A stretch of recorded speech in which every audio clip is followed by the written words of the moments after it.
Hey YouTube world, this is your girl Karen.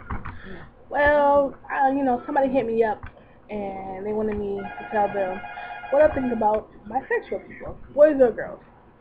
Well, for one, I don't think they're confused. I really don't, because they just like both. You know, it just happens. So yeah, I don't think they're confused. You know, but then it can get confusing if they're in a situation where they're with a boy and a girl. It can get really confusing. And the best advice I can give is to either choose who you want to be with or tell them who they want to be with. Because they can't have both, the best of both worlds. You know? Stop. They can't have the best of both worlds. So, I think, they should just figure out what they want to do. Be with the girl, until that relationship is over.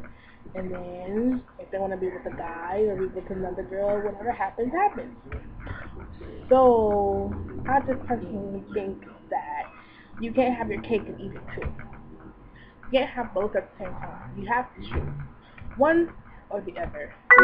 So, that's what I think. Special shout out to La Sierra. Deuces.